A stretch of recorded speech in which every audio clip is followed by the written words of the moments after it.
Joseph Garricker, comic book movie. How you guys doing today? What's up, man? Doing Good. How great. you doing, man? Doing wonderful. Great to talk to you guys.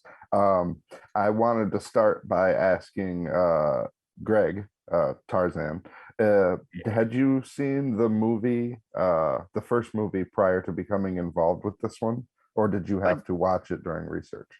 no, so I did doing my due diligence. I've Mm. seen the movie before, but I did watch it again just so I can, get all the nuances and everything into it because I really wanted to see how they played it and how I thought I should play it, which that's a whole nother story on what we all thought and how we should enter the role. But Tom said, no, make it your own, make it different. So I think it's really cool in a way because you can watch Top Gun Maverick without even having seen the first one. I didn't even need to see the original Top Gun in Yeah. order to bring myself to the character. And I think that's great for all audiences, especially people who are in this generation now who probably never heard of the first Top Gun. So they can go and watch Top Gun Maverick and be like, wow, this is amazing. Most people who saw Top Gun Maverick, they were like, oh, it made me want to go see the original. Then they're like, oh, wait, I didn't have to see it. Well, what's the difference now watching the original now that you've filmed and you're a part of the franchise, now that you've done the second movie, going back and watching it, how different is the experience for you? Oh, ours is better. Yeah. Without a doubt. Without a doubt. I think, but the crazy thing about how that narrative has changed, I think, was like because of how the romanticism around the first one, because it was beautiful and in the time it was just like fun. It was breathtaking in every facet of like what they were attempting. Even some of the actual practical shots that they got were revolutionary in and of itself. And so going in with that notion of like, all right, we have this massive movie that we're like in the shadow of right now, no matter what we do. But then once we started doing it and seeing the footage, I was like, oh my God, this like even the opening training sequence, I was like, this is better than like any part of that other movie, no matter what it was. Just the tension in that, even like when Jay is saying like, let's how about we bet on it? That's not that's for nothing, sir. I'm like, even that.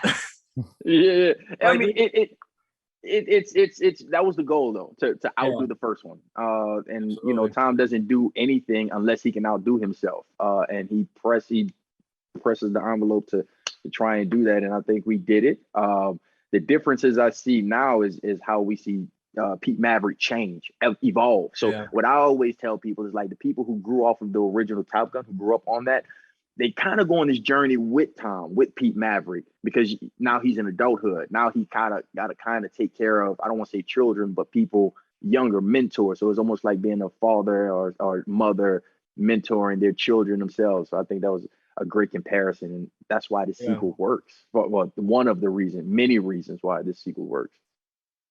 So that's a great answer. Now, Danny, I wanted to ask you, we're talking about the filming and the scope of this. How does the aerial filming compare or contrast to your work on Falcon and Winter Soldier? Oh well, in Falcon the Winter Soldier, I didn't take to the air. I mean, I know what you're alluding to, and I'm gonna dance right around that one.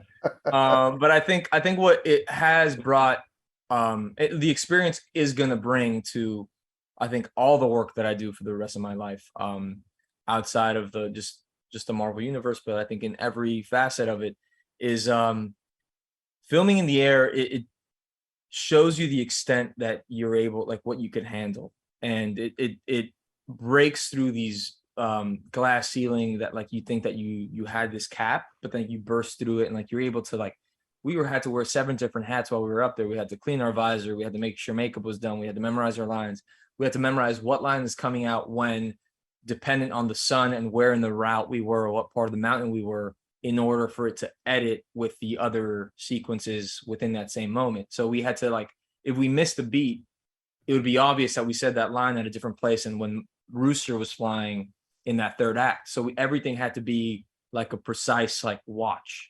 And so being able to then like do the precise watch thing, but also put your heart and soul into it, like to me opens up the possibilities of what I could possibly do. And I think the rest of my work is going to benefit from it. And anything that has to do with G forces and or flight is also going to benefit from it.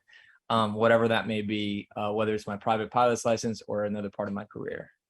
I will say this. It was really cool to get the call from Danny because I think besides Glenn worked on a project as soon as we were done. No. I think he was Danny was one of the first ones to apply all the knowledge we learned from Top Gun. And I remember he called me and told me like, "Yo, What? I'm on huh? Oh, okay, I was just I'm wondering what you're about no." to He say, was like, my I'm boy. on set for the show Mhm. Winter Soldier, and he was saying like, yeah, I now I'm approaching it with like, hey, is this good? Is this good? Like just Yeah. everything that Tom had taught us and how to prepare. And he was like, I'm in there driving it by myself, but I'm also putting these steps Oh in yeah, place. the So that Humvee. shows, yeah, the Yeah, Humvee, yeah, he was yeah. driving. He said he had to figure out I and was whipping it's around the Humvee myself, and they gave me the keys because they yeah. just trusted that. Like he's like, oh, he was up in the jet. You could drive He a was Humvee. up at Top Gun. Yeah. He Yeah. worked with Tom. That just shows you how much faith, people have in Tom and the reason why, because he develops talent like ourselves and being able to be prepared for future projects. Yeah, I did. I would say that that's actually what those keys weren't tossed willy nilly, like willy nilly in regards to like I didn't even show my like I actually they had my driver's license, but I like when that moment came across, it just wasn't a question of whether or not I was going to do it or not. It was because I came through the Tom Cruise school of doing your own stunts. It was like not only is he going to do it, but we're going to be able to trust and have creative shots around him, like looking up while whipping it around this like really tight ridge, which you actually don't even see a ridge, but like it ends up being that like on either side I could just fallen off. And so that was really exciting to be able to be like, all right, let's do this. I've driven my whole life, never crashed, but also went through Tom Cruise's stunt school. School of everything. Yeah, school of everything, honestly. Okay, well, I appreciate both of you guys and your time. I hope you guys keep doing what you're doing, and it's my time to wrap. So you Awesome, man. guys, Yo, appreciate you, Joseph. yep, have a Thank you, great day, man. guys.